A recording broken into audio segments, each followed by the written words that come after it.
was 13 years old, my PE teacher told my class the average person can survive for 2 months without food. One of my friends at the time said, "Well, for you, it's definitely longer." And I said, okay. I didn't say, "I spent all of last night worrying about how my belly protrudes out of my hips." I didn't say, "I no longer want to look at myself in a mirror." I didn't say, "I'm scared that when I'm 70, I will not have lived because I had thighs too big to deserve happiness." When she told me that I was not beautiful, I almost believed her. Someone who used to struggle with self confidence, hearing these now petty words devastated me. My ideal life used to be silky white skin, long legs, chiseled cheekbones, a body that demanded envy. I was not on this earth to conquer cities or climb mountains or maybe even discover the meaning of life. I lived to shrink. Unless you could hold me by the tips of your fingers, I was to disappear. My self-hate may have been perpetuated by my peers, but it originated from the media. How was I, young and impressionable, supposed to know that these images of seemingly flawless women are not real? For that matter, how many Photoshop pictures are in a single woman's magazine? While most are vaguely aware of the impact of these contrived images, we never really consider the extent to which we are exposed to them ourselves. I recently purchased a Cosmopolitan magazine to find out myself. I interviewed my friends and family, and I asked them, "How many pictures do you think in this one issue are edited?"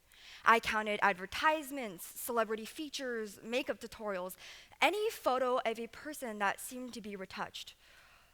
But with the exception of only a few pictures, almost every image was photoshopped. The mean of my answers was 132, but the real number was 225.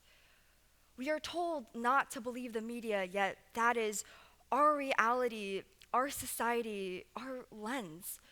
We censor reality and we call it advertising. We all know that our media is distorted. People are ashamed of their skin. We forget that a model in a magazine should not be a reflection of self-worth. Yet we rarely take this knowledge to reevaluate our relationship with our body. I may not be some Venus, but my body is magic. Because of it, I can feel every gulp of air rushing my lungs.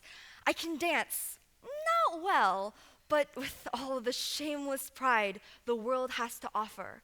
I can tell that girl in my math class who's too afraid to raise her hand, "You are so beautiful."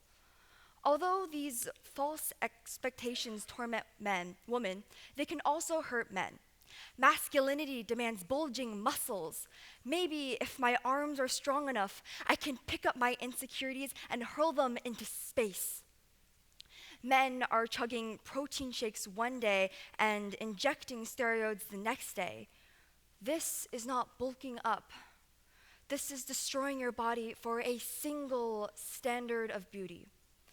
We are taught to hate what gives us the ability to create, to learn, to love. I'm Emily. I dream a little too much. I love slam poetry, books, and smoothie bowls. And my perception of the world is flawed because for a single moment, I let an image tell me that I'm not worth happiness. Do not tell me that I'm ugly. Do not tell me that I take up too much space. Do not tell me that I need to change my beauty to fit a man's expectation. When I was younger, I regarded my body with shame and hatred. Now, when I look at myself, the question is no longer, how can I become thinner, but how could I have seen myself as a number on a scale? To mainstream media, by equating a woman's worth to her body, you are telling her that her humanity does not matter. You're telling her that starvation and plastic surgery are simply how to get ahead. You're telling her that she is merely skin. My body was never made to dwindle into dust. I'm here to stay, and I will grow. To People magazine, which preached a diet of 1,130 calories and had a dietitian call that healthy and beautifully proportioned, stop glorifying starvation. According to National Health Service, the average adult female needs 2,000 calories a day. There is nothing beautiful about telling your readers that their bodies, creations of nature, should be deprived of what it needs. To Cosmopolitan magazine, I don't care whether my body is deemed fit to please a man. I can please myself. To my younger self, who picked and prodded at her stomach with nervous fingers, you are no wilted flower, but an earthquake. Do not let anyone tell you to calm your storm, to become small, to feel small. The Earth is 4.54 billion years old. It's currently on its sixth mass extinction. This one is human-caused. It's what houses life as we know it, and it's what we call home. So to tell me that what's important is minimizing the size of my waist is a joke. While the media prolongs our insecurities, what we often overlook is that we do it ourselves. We edit our photos on social media so we can have leaner legs or brighter eyes. And we tell our peers that this deception is reality. Have our photos inadvertently become the new diet ads? When my daughter looks at billboards and asks, "Mom, why am I not as pretty as her?" I will tell her, just because she is beautiful does not mean you aren't, but it will have been too late. When my son looks at magazines and asks, "Mom, how can I become strong like him?"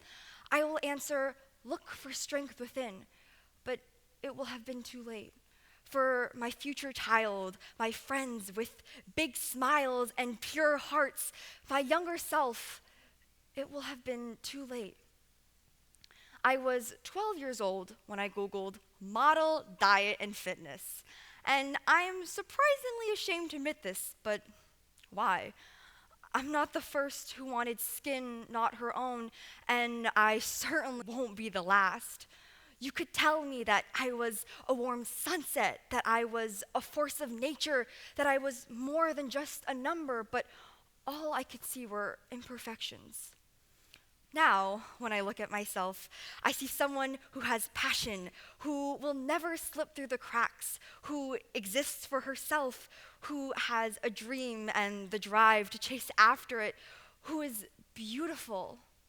To those 225 photoshopped images, here's to one very real, very imperfect human being. Thank you.